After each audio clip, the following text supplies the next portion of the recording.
Let me bid a very warm welcome to all the participants in the second webinar on Kashmir. A very good morning to those of us in North America, a good afternoon to people in Europe, and a very good evening to people in Kashmir and other parts of South Asia. My name is Vinod Mubayi, the moderator for today's event. I'm substituting for the original moderator, Junaid Khan, who is unfortunately indisposed. At the outset, I would like to thank Global Dialogue for hosting and facilitating this seminar.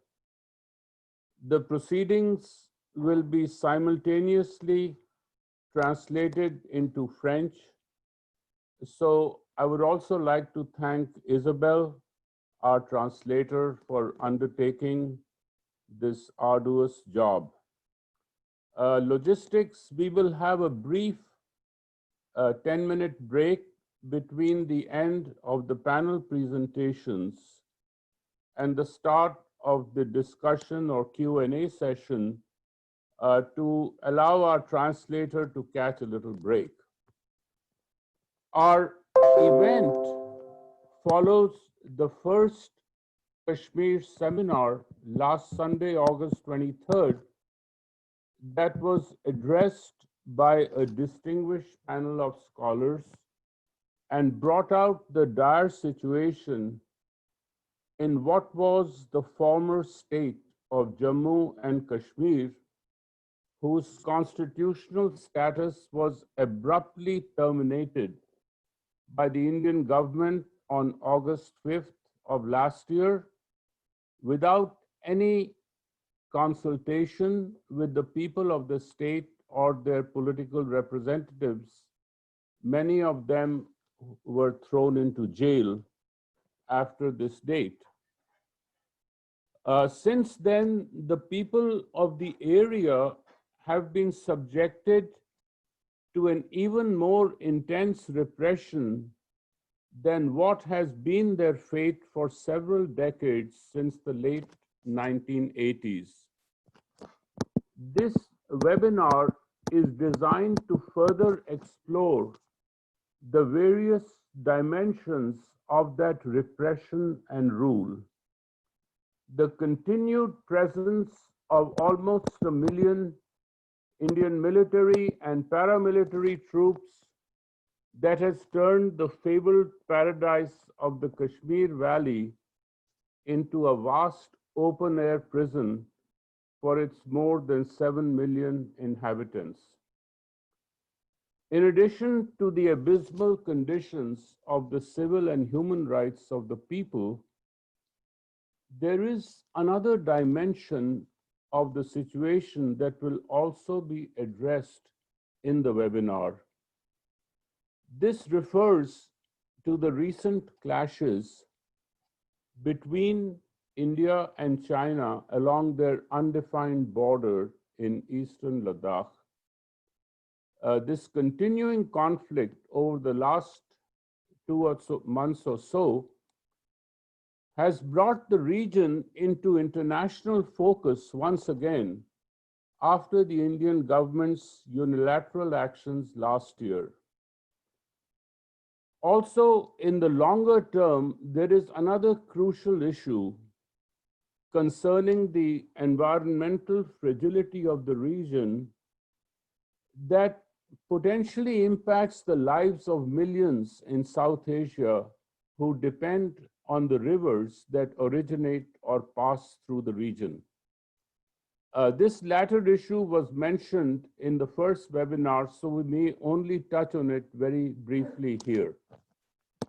I would like to say that from a personal perspective, as someone of Kashmiri Pandit ancestry whose forefathers migrated to the Indian plains a long time ago, but whose childhood was spent in frequent extended visits to relatives who had remained in Kashmir, the agony of its people searching for a minimally safe decent, and dignified life, regardless of religious affiliation, continues to affect me deeply.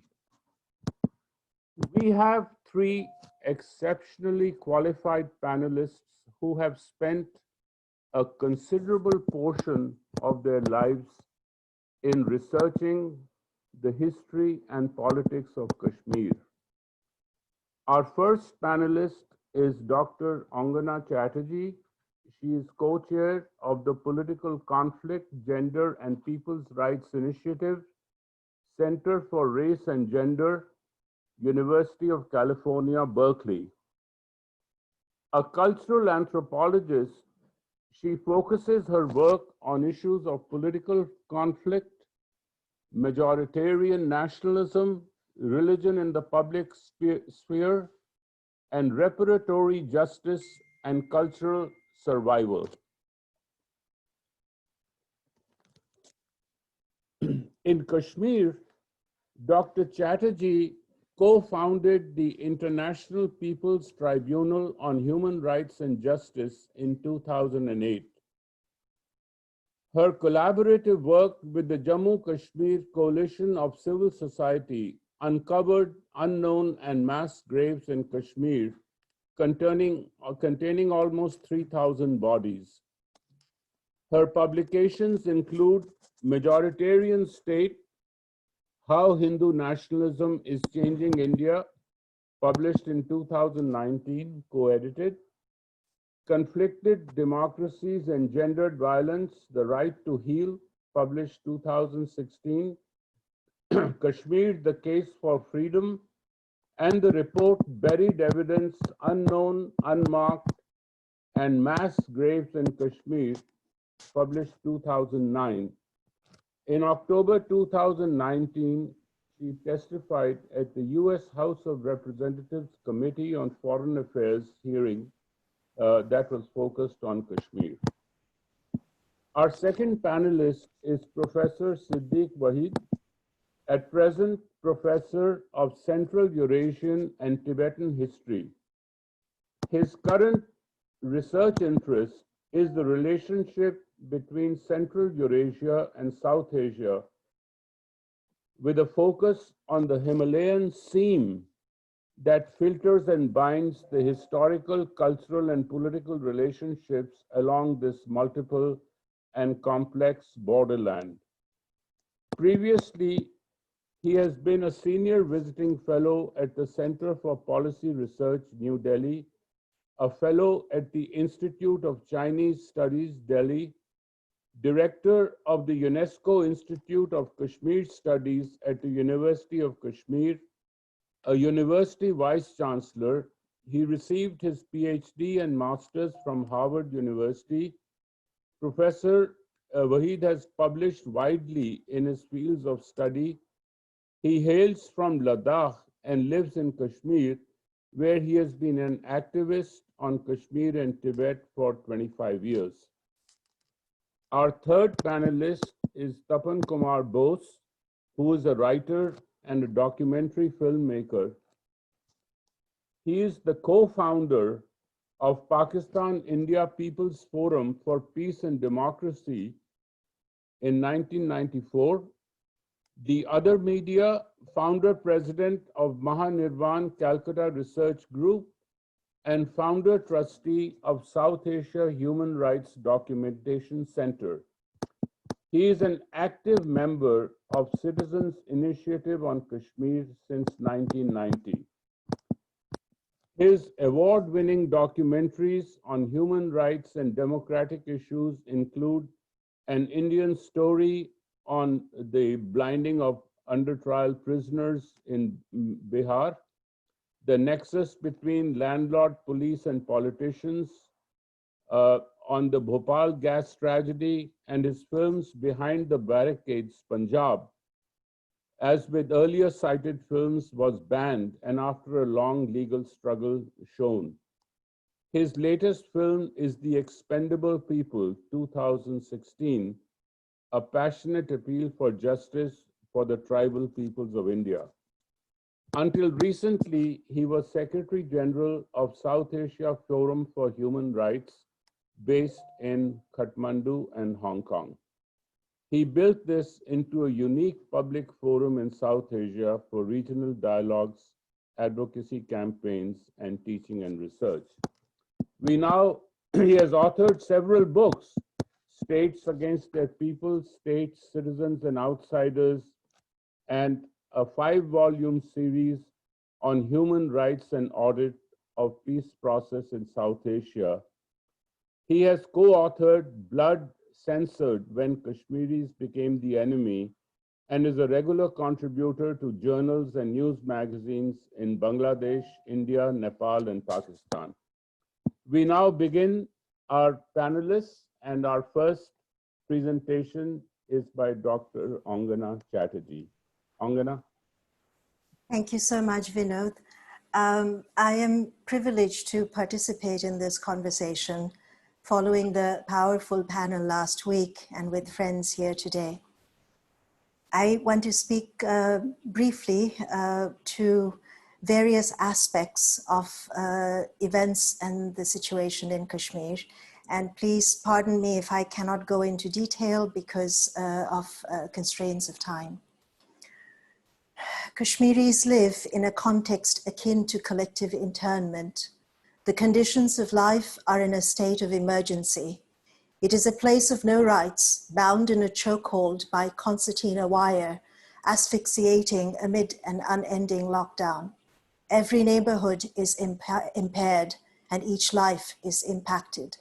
A complex system of impunity laws is used to enforce militarized governance and extend immunity to one of the largest military forces in the world. The state administration and judicial system have aided this process through accumulated failure to address the abuses effectuated by these laws, which criminalize individuals, protect armed forces personnel from arrest for actions taken during duty, authorize detentions, limit arrests without warrants, permit violations of habeas corpus, allow the designation of individuals as terrorists, and allow or may be used to effect the life imprisonment and the death penalty. Across Kashmiri civil society, where Muslims are in a majority, India is viewed as an occupying power.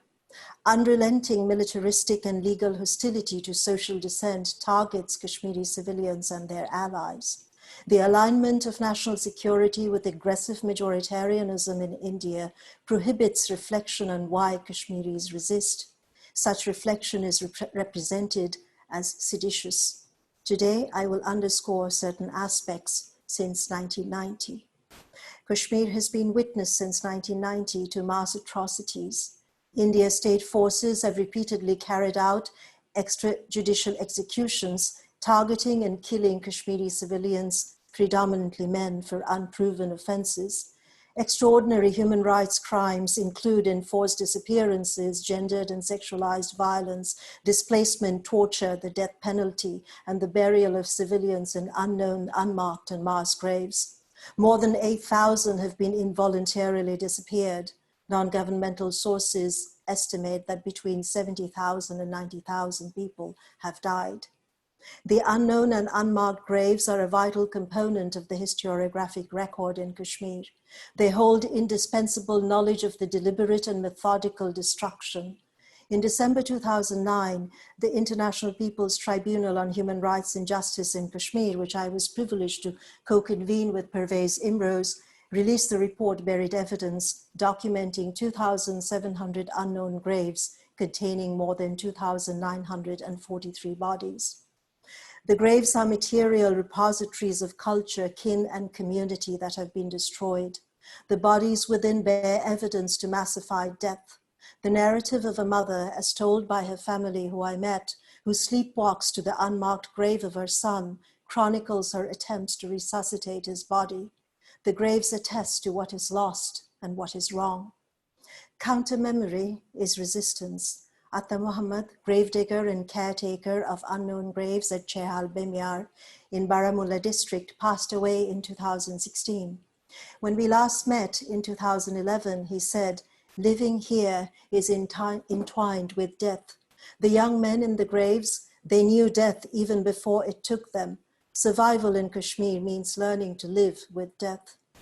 Between 2011 and 16, allegedly 3,000 additional unmarked graves have been identified by local organizations and require documentation, verification, and corroboration.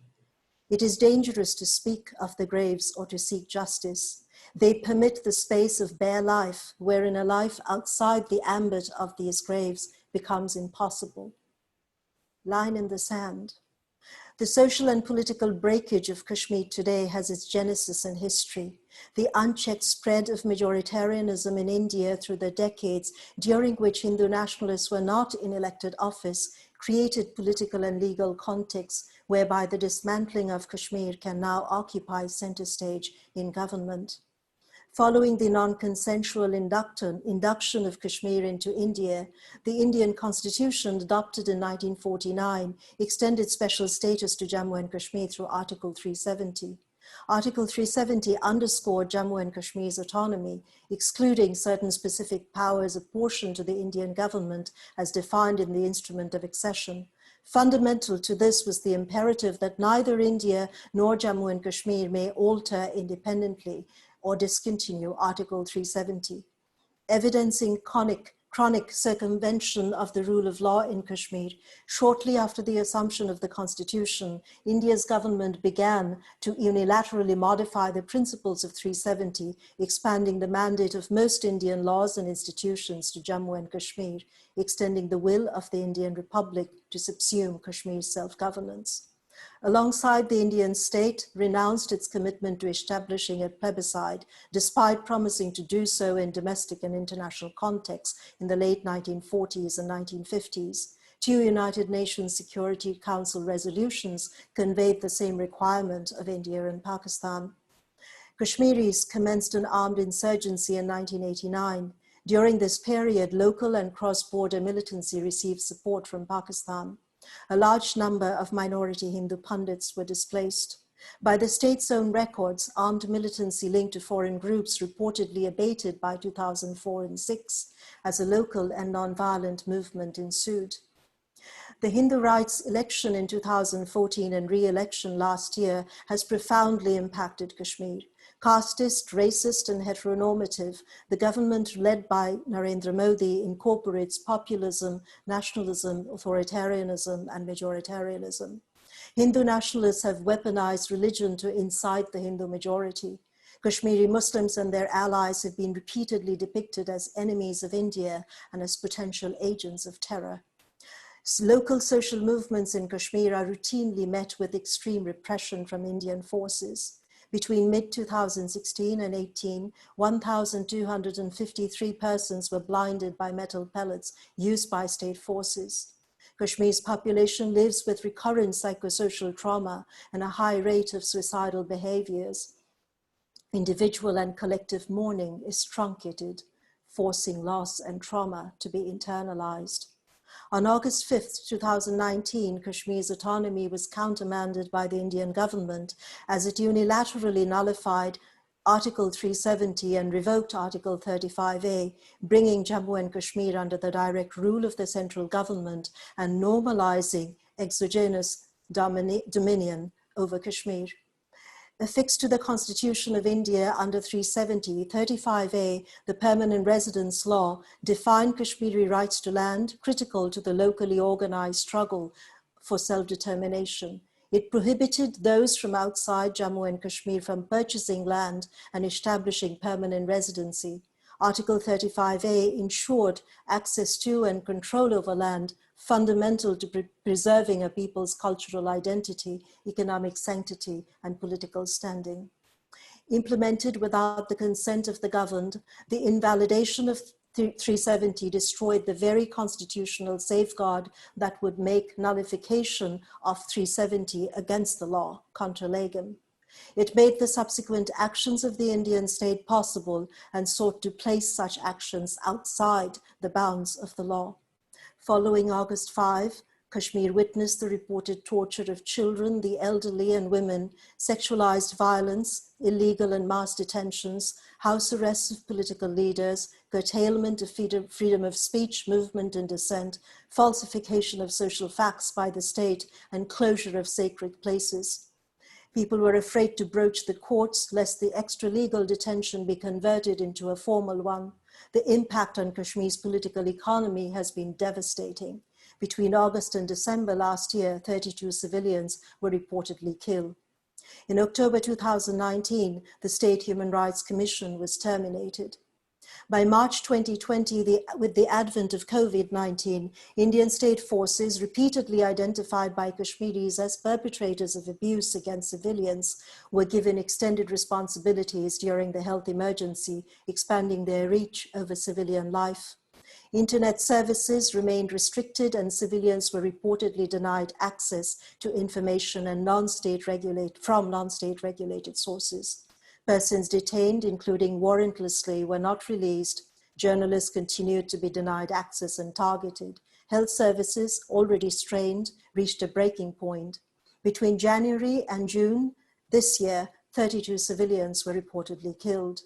In May, the Indian government removed certain legal barriers to permanent residency in Kashmir, which can potentially reconstitute Kashmir's demographic makeup and render Muslims a majority. This proposed deprivation of the right to land follows the reported and long-standing seizure of land, including private property, by Indian forces in Kashmir. Demographic reconstruction stands to diminish the integrity of Kashmiris as a people. It imperils their right to identity, place, and language. It endangers their claims to internal self-determination and in turn, claims of external self-determination from alien exploitation and subjugation. The reconstitution of domicile laws will likely induce dangerous effects. It may subdue the appearance of the political conflict in Kashmir by rearranging the facts on the ground while suppressing and dissipating movements for freedom, justice, and accountability. This unmitigated implementation of states of exception, whereby the law is used to suspend a binding contract between peoples, seeks to render absolute India's rule of power in Kashmir. This next moment, the contemporary Indian state manifests majoritarian rule through the politicization of religion and Islamophobia.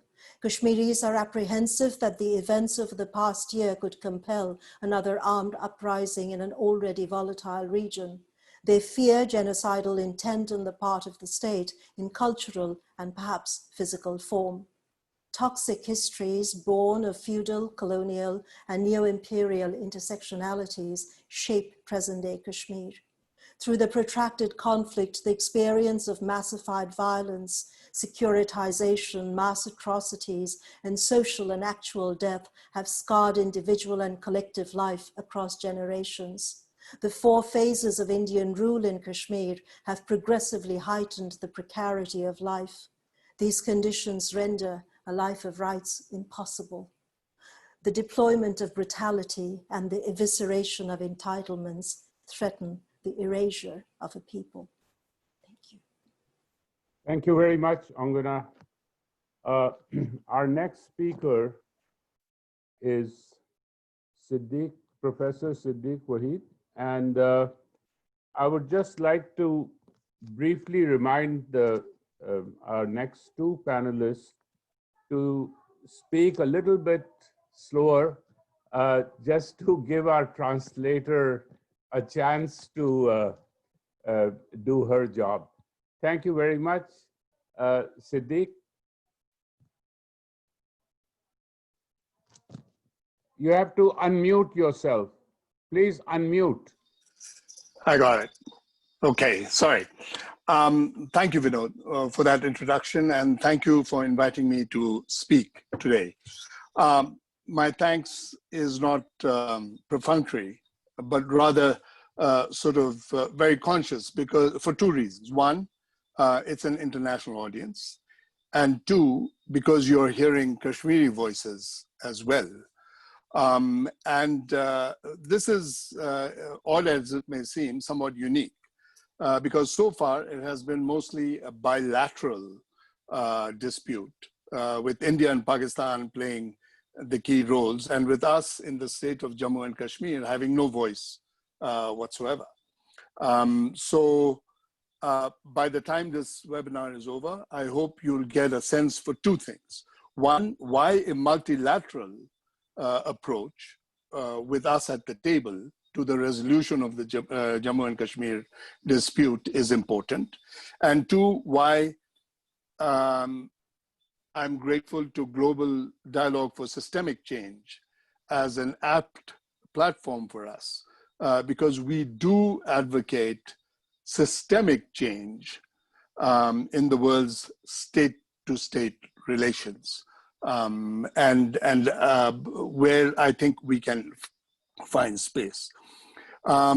It was my intention to preface my presentation with a few remarks on the present-day conditions in Kashmir, because I live in Kashmir, and things are happening every day. And I thought, secondly, because to give a sanitized sort of historical and legal approach doesn't seem appropriate given the hardships that much of Kashmir is going through, or all of Kashmir is going through.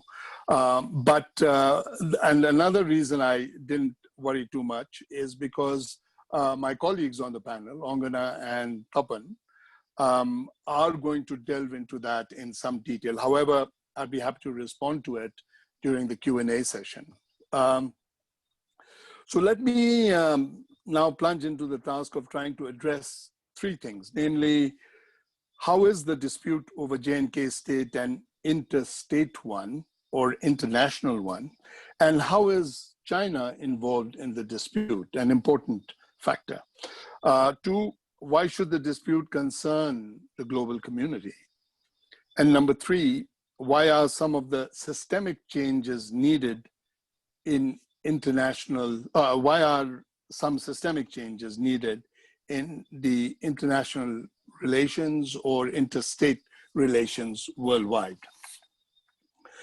How is the dispute international, and how is China involved? These two questions need to be answered because India's official position is that, believe it or not, that there is no dispute and that it's an internal law and order situation and that India would take care of it.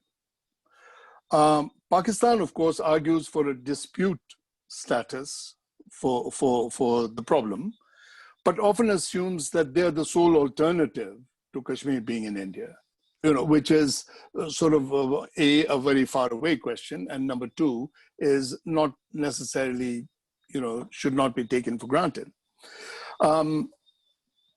And also, quite frankly, there is a growing constituency in Kashmir that, and particularly since August 5th, 2019, that is a year ago, that constituency in Kashmir says that we may have outgrown India and Pakistan, the India and Pakistan paradigm when it comes to the dispute over the state of J&K. Our case for this runs as follows: that it has been an interstate or international dispute involving three states from the very start. The three states being India, Pakistan, and I should probably mention, first of all, the state of J&K, which was an independent sovereign state in 1947, after even the 15th of August. The evidence for this internationalization was inaugurated by a 14-month war between India and Pakistan from October 1947 to January 1st, 1949. A ceasefire was declared on that day, with the state divided into two parts, each held by India taking 45% of the territory, Pakistan taking 35% of the territory. With a few adjustments in subsequent wars, that status quo holds even today, with, I should mention, China holding 20% of the territory, but I'll get to that later. That China's role in the dispute has never been acknowledged is something that also needs to be borne in mind. Until very recently, it was forced, ironically, by India's actions on August 5th, a year ago, and I'll get to that again in a moment. The evidence for this internationalization, in broad terms, there have been a total of 5 wars and numerous internationally recognized negotiations over territories in the state of J&K between India, Pakistan, and China. You would think that this is simple deduction, but you'd be surprised, at how largely New Delhi, but also Pakistan, sort of seems to turn a blind eye to this situation. One more point should be made. The peoples of the state of J&K have never been invited to the numerous talks and negotiations around their future.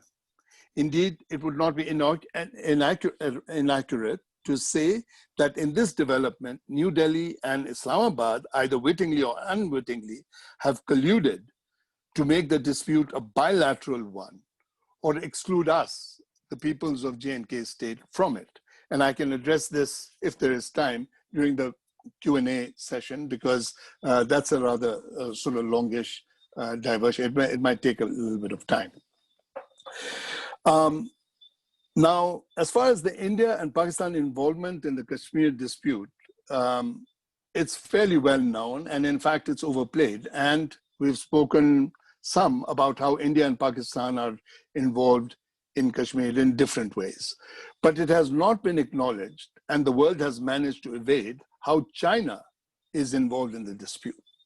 And I think this is important to bear in mind because of various factors, which I will try a summary of the evidence that exists for this since the 1950s. I should also preface that by saying that very few people look at a map when it comes to Jammu and Kashmir and the dispute over Jammu and Kashmir. And once you look at a map and see how it is situated in a geopolitical sense, then you immediately get how international this problem is.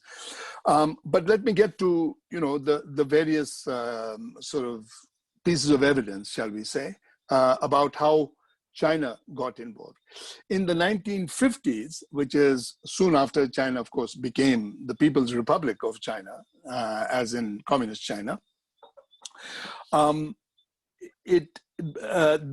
thing intensified, although even prior to that, during the nationalist regime, there had been a sort of bolstering of its occupation of Tibet and Xinjiang in the early 19th century in Xinjiang, and in the early 20th century to mid 20th century in its occupation of Tibet.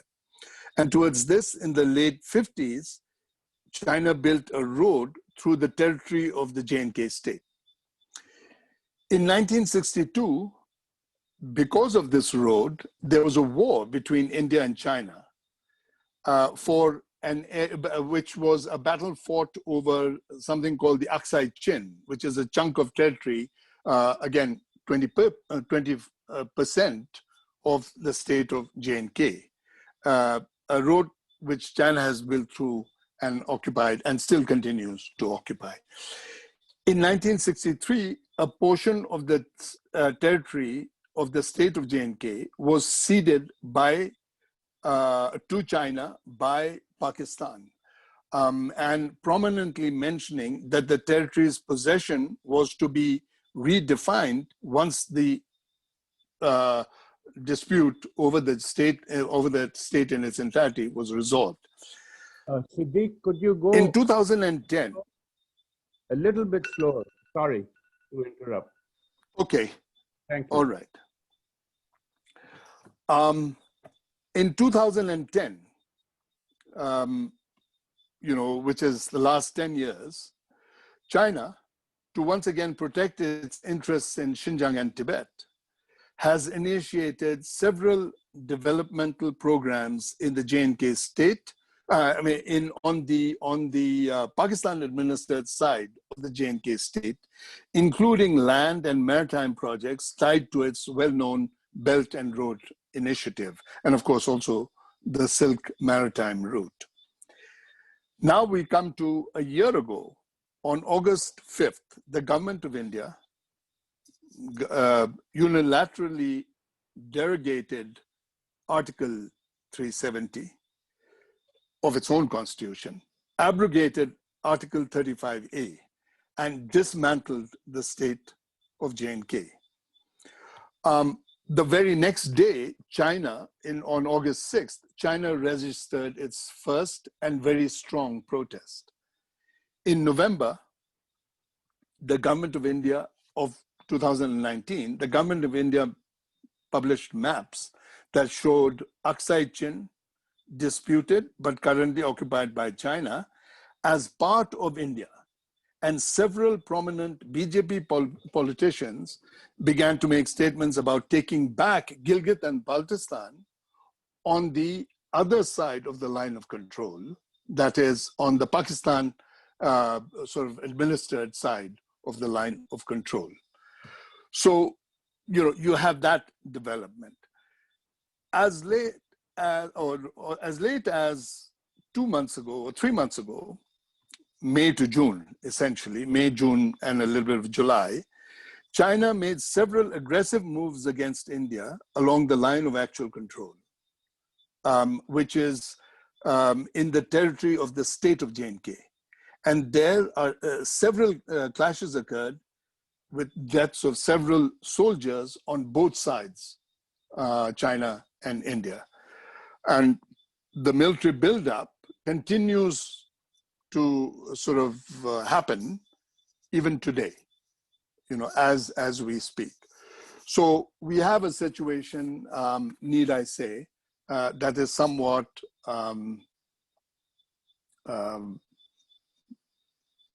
precarious. Why should the dispute concern the international community? I think it should, because we may be witnessing the beginnings of a new Cold War with South Asia as the theater of its operations. The core alignments in this case being New Delhi and Washington, DC, Islamabad and Beijing. Number two, India, Pakistan and China are all states with nuclear weapons. Need I say more? And number three, there's a growing India-China rivalry, which would potentially mean disturbing half the world's population when you take all of South Asia and its population, which amounts to almost 2 billion, and China with its 1.3 billion, or 1.4 billion, you suddenly have 3.5 billion people who are potentially going to be disturbed. So I think that those are the three key reasons. And finally, let me conclude by saying that what are some of the systemic changes needed in the interstate relations between, in the world as such.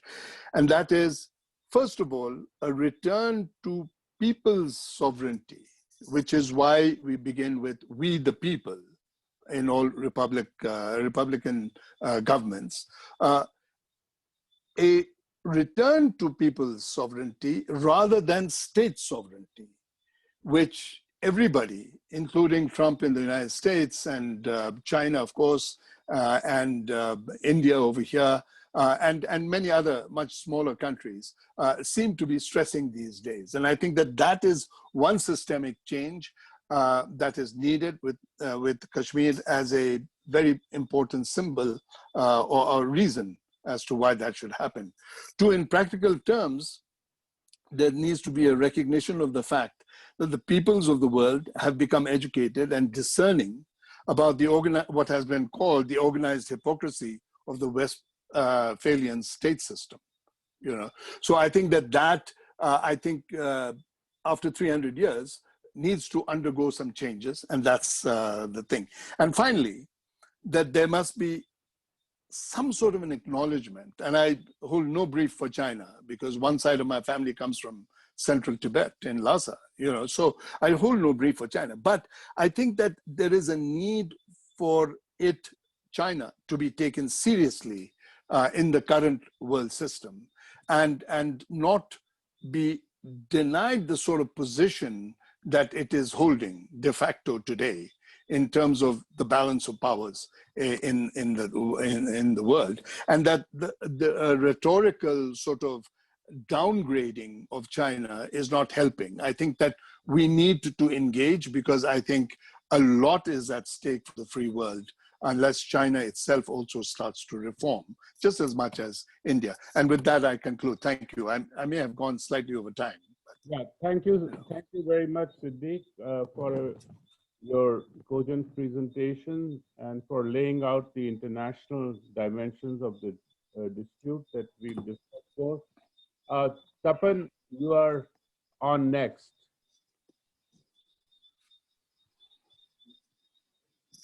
Tapan?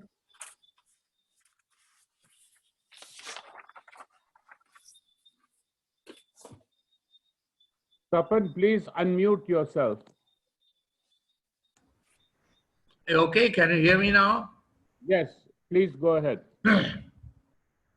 Well, first of all, let me present greetings from the world's largest illiberal democracy.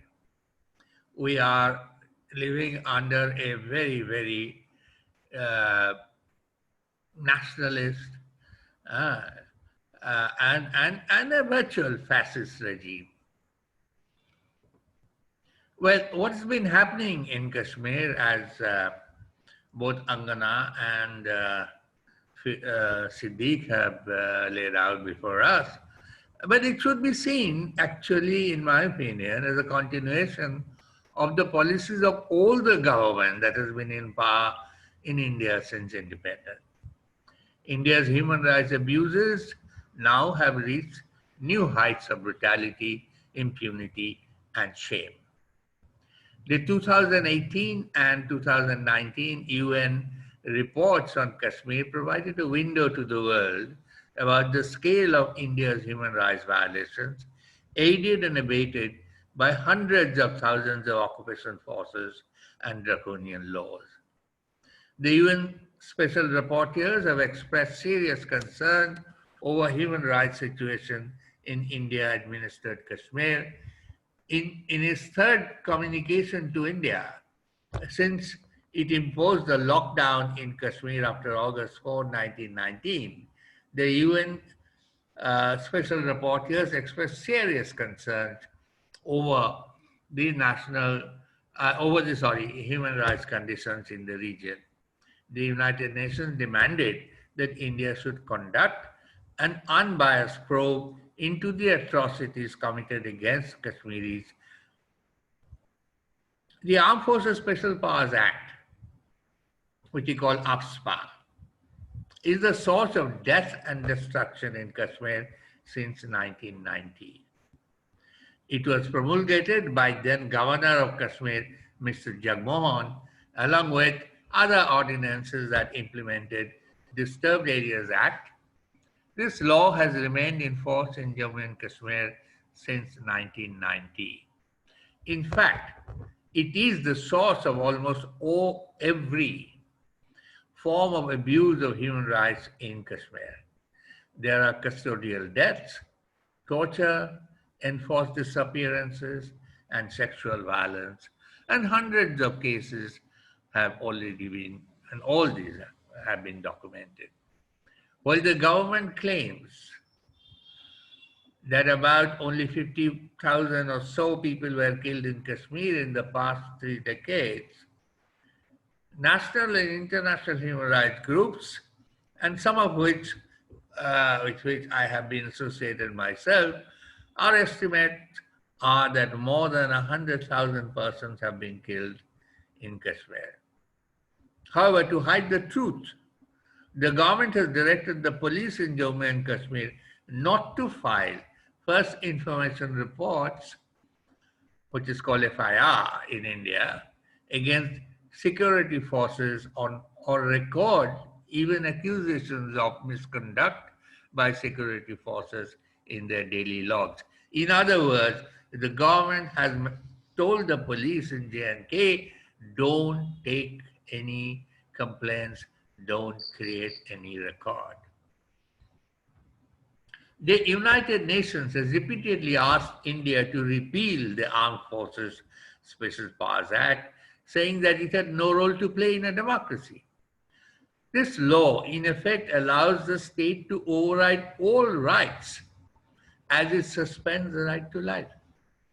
The law empowers, to quote the law, any magistrate or police officer not below the rank of a sub-inspector or head constable in case of the armed branches of the police to fire upon or exercise or otherwise use force, even to causing death, against any person whom the police or the officer is suspicious of indulging in any act which may result in a serious breach of peace and public order, or even to shoot anyone who violates any laws prohibiting the assembly of 5 or more persons, or carrying weapons which might be capable of causing breach of peace. The law officers enjoy total impunity. As the law says, no case or suit or a legal proceeding shall be instituted in a civil court except with the previous sanction of the government against any person in respect of anything done or purporting to have been done in exercise of the powers conferred by sections 4 and 5 of the Armed Forces Special Powers Act. In 2008, Jammu and Kashmir administration had told the J&K High Court that between 1990 and 2007, it had requested permission from New Delhi, that means Government of India, to prosecute members of the army or paramilitary forces for killing and other human rights violations in at least 458 cases. Though permission in 270 cases have been given, it is never known what follow-up actions, we don't know what follow-up actions the government had undertaken. Some of the high-profile cases pending before various security agencies, before the court against various security agencies, are still awaiting formal permission. When I was working with the South Asia Forum for Human Rights, we conducted an investigation in the disappearances in Kashmir, which was published by our organization called Vanished Blood. We documented cases of different disappearances from 1990 to 2010.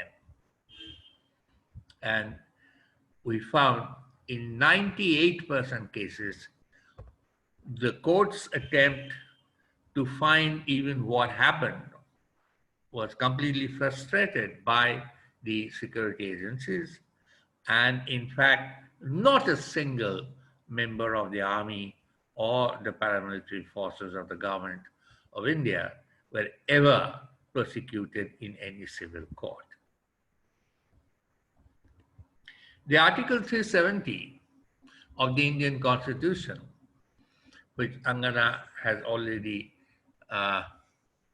referred to in her talk, it provided somewhat a special status to Jammu and Kashmir, was virtually abrogated by a presidential order, and with it, the democratic Indians' colossal betrayal of the 13 million people of the citizen, or millions of its citizens, whom they called their citizens. It also rendered separate constitution of Jammu and Kashmir inoperative and decided to redraw the map of Jammu and Kashmir state. The historics, by dividing it up into two union territories, in reality, the historic state, or what Siddiq referred to as the independent state of Jammu and Kashmir before it merged with India, has been completely annihilated. The Hindu right-wing nationalists are celebrating this move of the government of India. It is the best of times for the RSS and the ruling BJP as they are overjoyed and backpatting each other. The political machismo displayed by the Modi regime seems to have gone down well with the BJP cadre and his vote bank. The RSS and the BJP Hindu nationalists have always suspected the loyalty of Kashmiri Muslims to the Indian state. In the eyes of the RSS, the Muslim in India is the internal enemy. The taming and the domestication of the Kashmiri Muslim was therefore, an important item, high on the agenda of the RSS in building the Hindu Rashtra.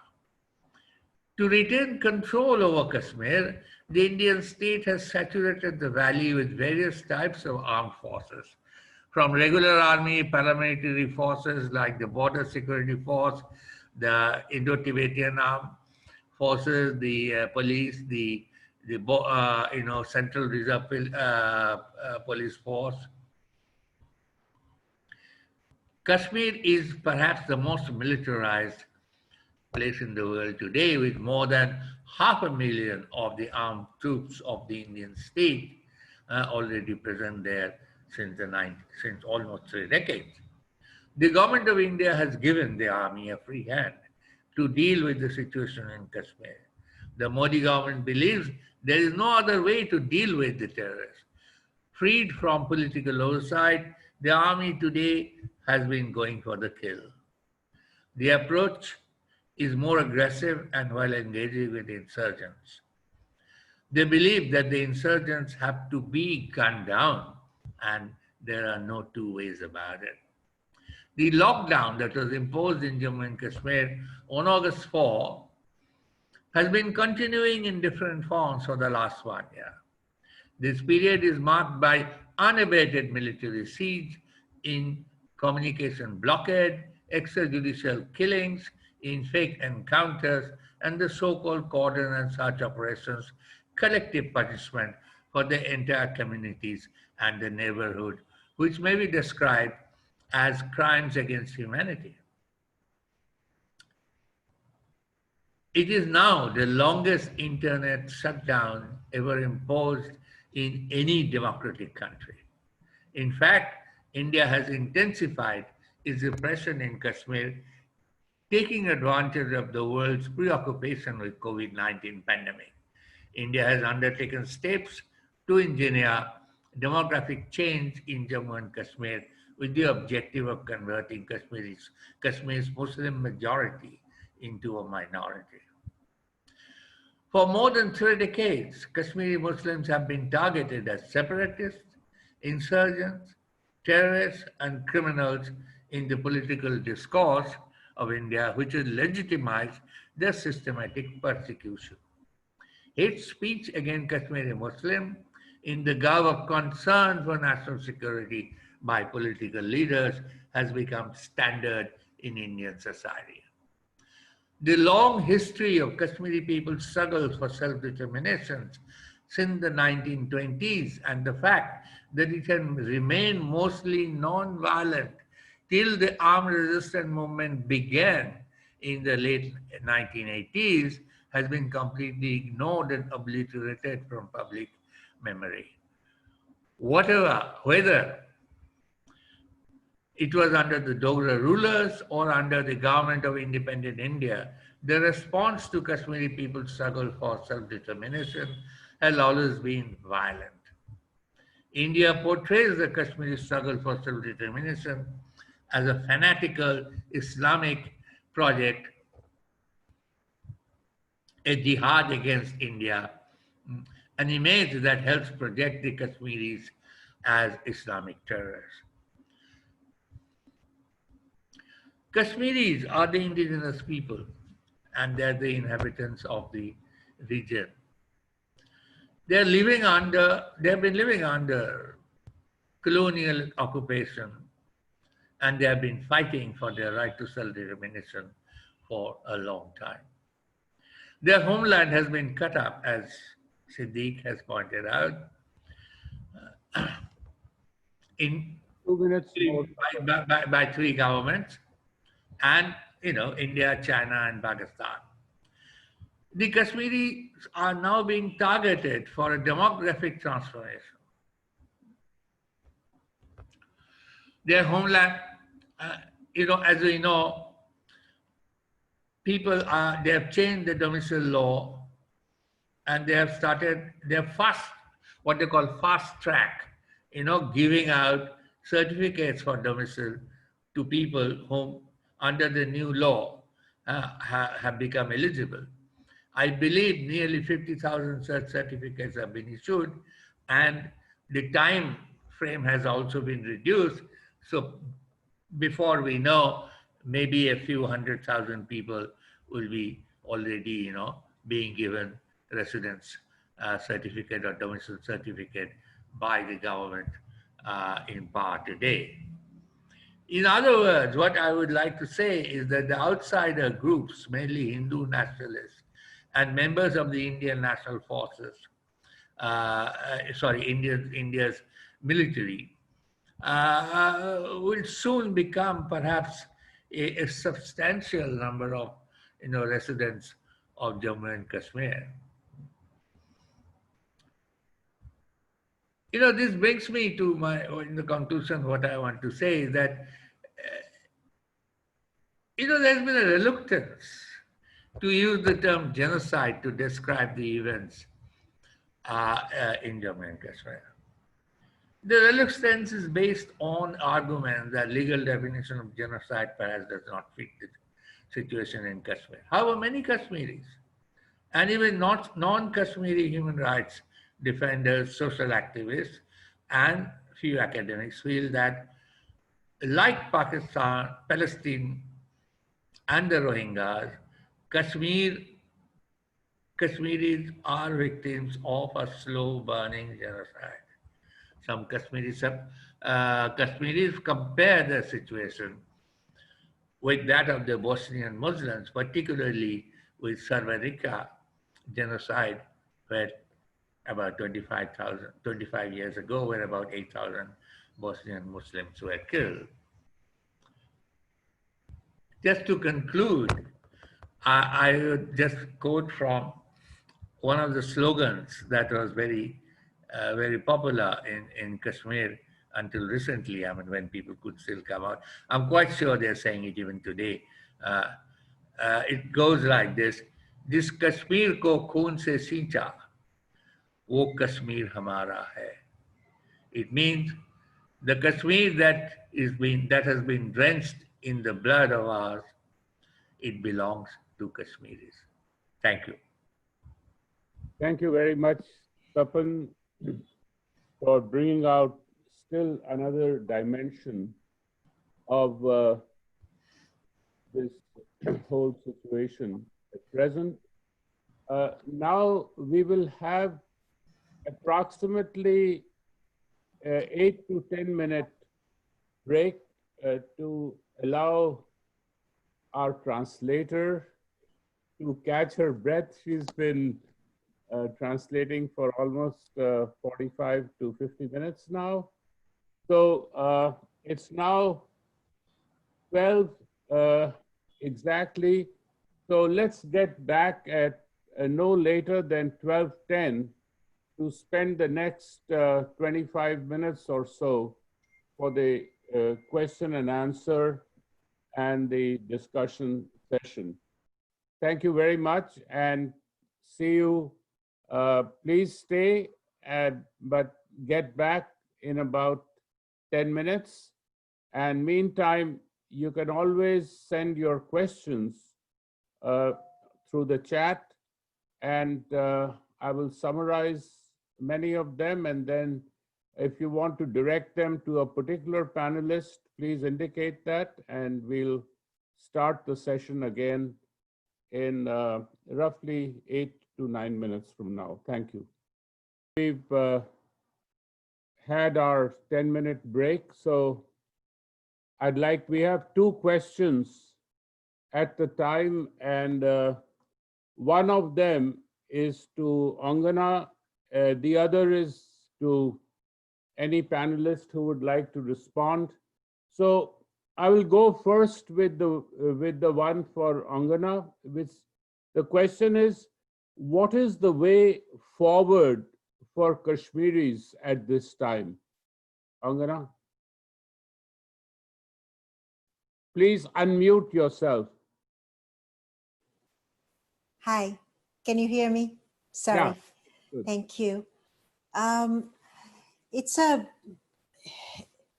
First of all, I think point 1, it should be up to Kashmiris to define as primary stakeholders what is the way forward.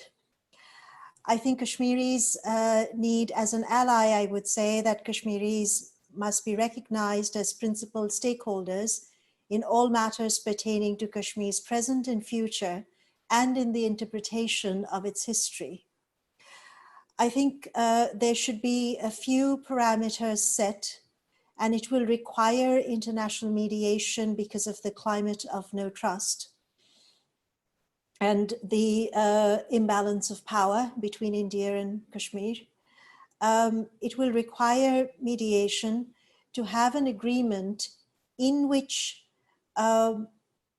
certain actions can take place that would allow for the vision of what is next and how to achieve it to come about through consensus within Kashmir. Because it is very difficult when, imagine being in isolation in a prison for decades and without a window in that room, locked up, and suddenly the window is opened and you are asked to speak. It is impossible. There needs to be a period of adjustment. There needs to be a period of acknowledgement of context where the rage and dispossession that has been experienced might be articulated. I think that is exactly what we failed to do after the partition, and we've paid for it. Every state, India, Pakistan, Bangladesh, the scars that it has left has made going forward impossible. And I think if we are not to repeat it with Kashmir, Kashmiris, again, I want to underscore, must be recognized as principal stakeholders in all matters pertaining to Kashmir's present future and the interpretation of history. Just one more minute I wish to take to say that there needs to be an agreement to demilitarize. There needs to be an agreement for the guarantee of non-repetition. There needs to be independent investigations. There needs to be access to Kashmir. There needs to be access of Kashmiris to the world to address human rights crimes, and for Kashmiris to have the space in which to configure what the political solution is that they wish to put forward. Whatever it is, the defining of how does one define self-determination, for example, which Kashmiris have reiterated is what they are seeking, requires that space. And we've witnessed that elsewhere in the world, in states that have attempted solutions. I also feel that, well, maybe I should pause because I don't want this little time. I can come back to this. Yes, I will come back to it. Yes. That sums up. The next question is from Pierre in Montreal. And perhaps either Siddiq or Tapan would like to take a crack at it. Pierre would like to hear about people's resistance at this time in Jammu and Kashmir, civil non-armed resistance by students, women, human rights organizations, farmers, etc., parts of civil society. And Pierre also asked about what is the possibility of a new armed struggle breaking out. So, Tapan or Siddiq, you'd like to take a shot at this? I'd like to attempt it. I think that, and very good questions to begin with. I think that two things need to be understood, is that protests, and especially after August 5th, 2019, which is a democratic right in any kind of a liberal society of any kind, has been criminalized. I mean, I don't know what the status is now, but for about 4 or 5 months, gatherings of people, 4 or more people, were not permitted. Thing. And at any rate, I mean, even if there were less, they could be broken up at any point. And I think that that needs to be taken into account when we talk about, what kind of resistance taking place now. And I'm talking about in the past year and increasingly more to the present. The second thing that needs to be understood is that there is a fear, a sense of fear and anger that is dominant in Kashmir today. Anger for obvious reasons, but fear about demographic flooding and erasure of culture, history, and everything. And I could cite you example after example of how that is sort of taking place by interference in school education, higher education, and all of it. And I think besides, of course, civil rights violations of civil rights and so forth throughout. So I think that those are the factors that play into it. Now, as far as the specifically, what kind of non-armed strategies and so forth will come out, I think that the sense, even for, a person who, has not really directly experienced any of the fierce violence that we are subjected to, it took me 6 months to sort of come to terms with what had happened on August 5th and how it had happened. And things, and many things that went along with it, including rights violations and so forth. So I think that we are at that stage. I recently sort of was looking at, what was the time reaction when something sort of that infringed on Kashmiri rights so radically. What was the kind of thing? For example, the first one was in 1953, when all democratic rights were taken away again. And, sort of deceit and subterfuge, etc., were played into, So from 53, it took 63 for a reaction, for a really strong reaction to take place. The other one was between 84 and 87, when the elections were rigged. That happened. It took three years there. 87 and 89, it took 2. Anyways, there are several of these infringements on rights in the recent history of Kashmir. And on the average, it took 2.5 years, for us to react. And almost always it was protests that were violent, that were, angry. By violent, I mean, I'm talking about stone throwing and so forth, except of course in the case of 1990, when a reaction took place after 2.5 years of things. And then, so I think that it's not yet over. And I think that the reactions will come a little bit later, maybe more than the average seems to be 2 years and 5 months or so, when you calculate. So I think I wouldn't want to hazard a guess as to how long that would take. Are there students groups, women's groups, farmers, human rights groups? Human rights groups, there are a lot of. Angana is part of a very, very well-known one, where people are putting together. I think that student groups, one thing that you should know is that since the very start, student unions have never been permitted in Kashmir. They have been permitted in Ladakh, they've been permitted in Jammu, but not in Kashmir. You know, it was amazing. It's amazing that that is the fact. So these organizations have been criminalized for 65, 70 years. You know, so you need to take that into account. Women's groups, yes, there are several social groups, and you know, there's a very prominent one which on disappeared persons and so forth. Is there the possibility of a new armed insurgency? Well, you know, new armed insurgencies have been cropping up every few years over the last 30 years. You know, the most significant significantly different period was between 2004 and 2008 or 9, when things subsided and there was a movement towards you know, civil non-violent protests and things. As I said, these were also criminalized.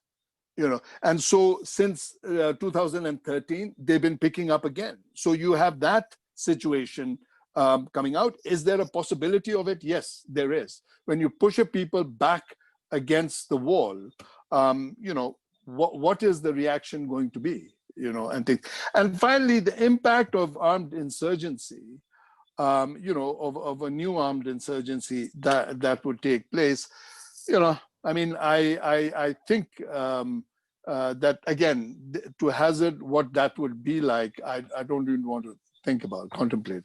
Thank you. Thank you very much, Tapan. If Tapan and have a chance, and then Angana has a few words also in response. Thank you. Tapan. Look, last time I was in the valley is about 2 years now. I haven't been back there. But I've been in touch and I've been talking to people. The point is, fear is an old Marxist and romanticist, perhaps like many of us. Armed struggle happens when people feel oppressed to the point that they see no other option. It is not something that people take to arms out of fancy. In Kashmir, as I remember from late 80s to until now, the initial armed struggle in 89-90 was indigenous. There is no doubt about it. Subsequent to that, Pakistan and Pakistan's jihadi forces, aided and abetted by the Pakistan state, they hijacked the movement. And unfortunately, by and large, the armed struggle in Kashmir remained more or less under the control of forces from outside the state. But I think things have changed. And I witnessed it personally. And I've talked to some of the younger boys who have taken to guns, and they don't care how many days they will survive. As one fellow told me very clearly in 2018, that I may not survive even 6 months, but my objective is to fight and make it clear to the Indian army that there are young people like us who will kill them. Now it's bravado, it may say whatever, but the point that I'm trying, I think he was driving home, and that is what needs to be recognized, and which I think propels Palestinians and everywhere, you know, every other people fighting for their right to self-determination and fighting the oppression of colonial forces. Taking to arms is not a matter of, you know, I mean, violence is not an issue of principle, and armed opposition to armed repression is a recognized, you know, right of the people or the oppressed. So, you know, I don't want to go into the details and whether it's fair or unfair, is legal, and violence and non-violence. I mean, those are issues to be discussed by social scientists, perhaps. But however, but coming back, I think The movement is not dead. What BJP has done has actually rekindled, and it has gone underground. And you can see the resistance in different forms, even in everyday behavior of the Kashmiri people. I mean, by not, doing what the government is asking them to do, telling them to go right, they're going left, all that is going on. So resistance is there. And armed groups are also coming, and more young Kashmiris are joining the insurgent groups. Unfortunately, the Indian state has saturated the place with so many soldiers and intelligence agencies that they have been very, very effective in identifying and killing. How long it will take, I don't know. But my gut feeling is Kashmiris will not give up. Okay, thank you so much, Tapan. Now, Angana, in response to this, and then we have one more question before we will wrap up. Thank you. You have to unmute yourself, Angana. Thank you so much. Sorry again. I wanted to go back to what I had said, and in response to what my colleagues on the panel just reiterated, that to any understanding of movement or going forward will require halting the process that has taken place since August 5th, number one. There can be no going forward while the impunity laws are in force, while prisoners are not released, while detainees, we do not know who they are, while the names of the disappeared that are with the police and the paramilitary and the armed forces, we do not have access to them, while land continues to be occupied. In August 2020, this month, for example, investigation into the 10,500 human rights violations cases by state forces in Kashmir that were being undertaken by the SHRC was halted. There had been no indication of how they will go forward. These are not conditions that allow for movement forward. I would like to also underscore with sadness that the above, which is all the preconditions toward movement, is not possible under the hyper-majoritarian government that we have at the center in New Delhi and across India today, or the kind of grassroots majoritarianism that we are witnessing, without which the cycles of violence only continue. Also, India is not a treaty party to numerous treaties that it must sign and ratify. How can we help promote the issue? I feel, listen to Kashmiris, learn, pause, reflect, ask what we can do in solidarity, attempt internationalization at the level of civil society, states, and international institutions. And those from India must commit to unlearning as well. Thank you. Thank you very much, Angana. We have one final question from Rafiq Khan in LA, Los Angeles, which basically says, ask how can we concerned citizens help the Kashmiri cause? I would like to, it's a general question, and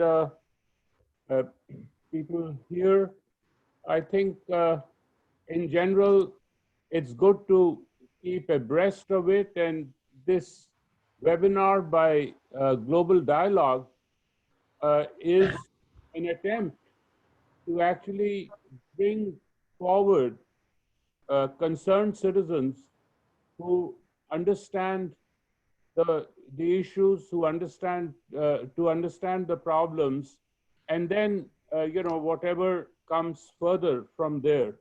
But if any other panelist would like to address this, we have a 2 or 3 minutes, and then I will wrap up.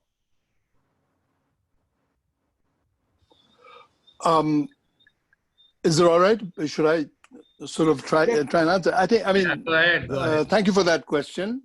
Thank you for that question. I would say that there are, of course, many ways, but let me try and sum it up with three or four things that you can do. Number one is learn about what is going on in Kashmir. I mean, and that is through the news, through friends that you may have here and so forth. Learn about it as much as possible and listen to the Kashmiri. I think that that is not being done enough, in various sort of fora. The other thing is, once you've done that, talk about it. Talk about it amongst yourselves, whether in the school, within the communities, and so forth, and make people aware of it. Next, I think talk to your political representatives, whether you're in the US, the Canada, wherever, I mean, you might be, to talk to your representatives about it, especially in foreign relations committees, human rights committees, and so forth, to alert them to the fact that this is happening in a country that calls itself the world's largest democracy. I mean, that facade has to somehow be torn down, because in a sense, that has been the biggest block for us in order to try to talk about it, because it's seen as, oh, well, maybe, they're exaggerating, or maybe it's just a religious movement that's going on. None of those things, I think. And finally, I mean, if you can, come to Kashmir. I mean, it's not exactly, it's a beautiful place. I mean, I could, biased in that view, but I think, it's still safe to come if you know who you're coming, where you're coming, and try to understand it for yourself, because it's exhausting to try to explain how difficult it is. At many levels, we're all traumatized, and I don't want to use that word to exaggerate things, but I'm very conscious of the fact that sometimes how long will I be able to handle this, is something, and I've lived here now continuously for about 15 years, 16 years, and it's hard to go day by day, and it's hard to describe it. So the best way is to come here and then talk to people, not Siddiq Wahid, but somebody who, somebody else that you meet on the street, and get their reactions to it, and so forth. So that's, at least that's what I've done with many close friends in the United States. Thank you. Thank you very much, Siddiq. And now, unfortunately, we are almost out of time. So I'd like to wrap up the two webinars that we had brought different insights into a situation that at times has seemed to be frozen over the last, ever since this unilateral declaration was made by the Indian government a year ago. But it seems to be unfreezing in ways that the government had not anticipated, and they can never anticipate these things unless they are, soothsayers or something like that, because things are happening on the ground and in the area. But what has remained unrelenting is the amount of pain that people of, especially of the valley, but not only of the valley, of the whole region, the unrelenting pain that has been imposed on them for all these years. It reminds me of I'll recite two lines from an Urdu poem by one of our favorite poets, Faiz. It just came to mind. Something he wrote says, "Zindagi kya kisi muflis ki kabah hai, जिसमें हर घड़ी दर्द के पैबंद लगे जाते हैं." What it basically says is that, is life like a beggar's robe on which patches of pain are put on at every moment? And it seems to encapsulate the life of the population of Kashmir in the last several decades, no longer this fabled paradise that we hear of, which Siddiq reminds us is still there if we want to go and see it. But there are a lot of other things that prevent us from enjoying that. So with that, I would like to thank Global Dialogue again. I would like to thank Isabel for doing a wonderful job, which I'm sure she did as a translator. I would like to extend a very warm thanks to all the panelists who have become friends. Of course, I've known Tapan for a long time, but it's very good to be together with Angana and with Siddiq, and no less Firoz, who I've been together with for many, many decades. And with also, I would like to close on this note and hope that we will have perhaps further seminars or webinars of this, as long as we cannot meet in person. Yeah. So thank you again very much. Thank Just you. a note to tell all of you that the first webinar YouTube video has circulated and thousands have viewed it by now. We will circulate the YouTube video of this webinar to all of you very soon, in a couple of days. Thank you, everybody. Thank you. Goodbye. And thanks to everybody. Bye. Yes. Thank you. Bye-bye. Bye-bye. Thank Bye-bye. you. Thank you. Keep well. Jerome, Adam.